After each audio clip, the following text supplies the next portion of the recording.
Tak heran kasus kebocoran data KF21 beramai oleh insinyur Indonesia bikin Korsel kebakaran jenggot diduga data yang dibawa sangat berbahaya. Kasus kebocoran data jet tempur KF21 beramai yang dituding dilakukan oleh insinyur Indonesia masih berlanjut. Belakangan ini penyelidikan tengah dilakukan oleh pemerintah Korea Selatan, di mana proses penyelidikan dilakukan melalui investigasi polisi atas insiden teknisi Indonesia yang dikirim ke Korea Aerospace Industries (KAI). Mengutip situs Hankook Ilbo, teknisi Indonesia yang dikirim ke Korea Selatan kedapatan diduga melakukan pencurian data KF21 beramai. Hal ini membuat Korsel langsung bertindak karena ada kemungkinan kebocoran teknologi terjadi. Menurut sumber yang mengetahui situasi pada tanggal 21, tim investigasi gabungan yang terdiri dari Administrasi Program Akuisisi Pertahanan, Komando Kontra Intelijen Angkatan Bersenjata, dan Badan Intelijen Nasional.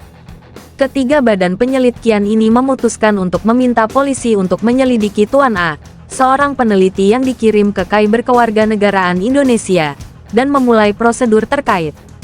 Bagi Korea Selatan kasus ini dianggap sangat berbahaya, bahkan ada dugaan isi di balik USB yang digunakan yang diduga berisi data-data sensitif.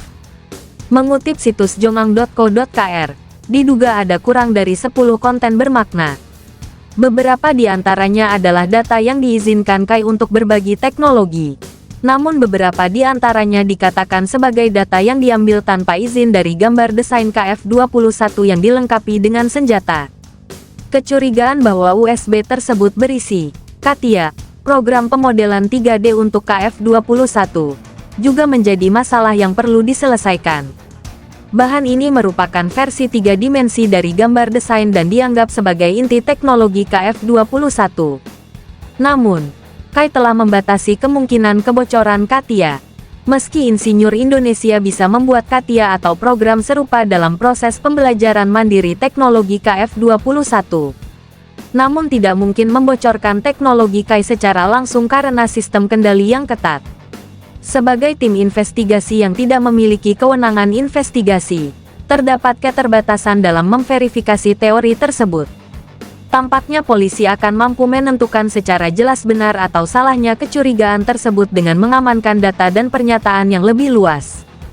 Selain itu, meskipun Pak A tidak membocorkan teknologinya secara langsung, melainkan berlatih sambil membuat program yang mirip dengan CATIA, namun menjadi pertimbangan tersendiri apakah ada pelanggaran peraturan dalam prosesnya dan apakah KAI mengetahui hal tersebut mengambil tindakan yang tepat. Pada akhirnya, ini adalah masalah yang berkaitan langsung dengan keamanan teknologi KF21.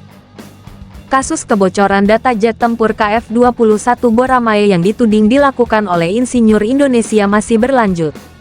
Belakangan ini penyelidikan tengah dilakukan oleh pemerintah Korea Selatan, di mana proses penyelidikan dilakukan melalui investigasi polisi atas insiden teknisi Indonesia yang dikirim ke Korea Aerospace Industries (KAI). Mengutip situs Hankook Ilbo, teknisi Indonesia yang dikirim ke Korea Selatan kedapatan diduga melakukan pencurian data KF21 beramai. Hal ini membuat Korsel langsung bertindak karena ada kemungkinan kebocoran teknologi terjadi. Menurut sumber yang mengetahui situasi pada tanggal 21, tim investigasi gabungan yang terdiri dari Administrasi Program Akuisisi Pertahanan, Komando Kontra Intelijen Angkatan Bersenjata, dan Badan Intelijen Nasional. Ketiga badan penyelidikan ini memutuskan untuk meminta polisi untuk menyelidiki Tuan A, seorang peneliti yang dikirim ke KAI berkewarganegaraan Indonesia, dan memulai prosedur terkait. Bagi Korea Selatan kasus ini dianggap sangat berbahaya, bahkan ada dugaan isi di balik USB yang digunakan yang diduga berisi data-data sensitif. Mengutip situs jongang.co.kr, diduga ada kurang dari 10 konten bermakna. Beberapa di antaranya adalah data yang diizinkan KAI untuk berbagi teknologi. Namun beberapa di antaranya dikatakan sebagai data yang diambil tanpa izin dari gambar desain KF21 yang dilengkapi dengan senjata.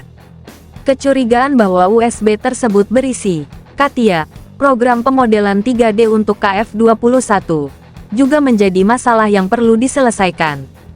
Bahan ini merupakan versi 3 dimensi dari gambar desain dan dianggap sebagai inti teknologi KF21. Namun, Kai telah membatasi kemungkinan kebocoran Katia. Meski insinyur Indonesia bisa membuat Katia atau program serupa dalam proses pembelajaran mandiri teknologi KF21, namun tidak mungkin membocorkan teknologi Kai secara langsung karena sistem kendali yang ketat. Sebagai tim investigasi yang tidak memiliki kewenangan investigasi, terdapat keterbatasan dalam memverifikasi teori tersebut. Tampaknya polisi akan mampu menentukan secara jelas benar atau salahnya kecurigaan tersebut dengan mengamankan data dan pernyataan yang lebih luas. Selain itu, meskipun Pak A tidak membocorkan teknologinya secara langsung, melainkan berlatih sambil membuat program yang mirip dengan Katia, namun menjadi pertimbangan tersendiri apakah ada pelanggaran peraturan dalam prosesnya dan apakah Kai mengetahui hal tersebut mengambil tindakan yang tepat. Pada akhirnya, ini adalah masalah yang berkaitan langsung dengan keamanan teknologi KF21.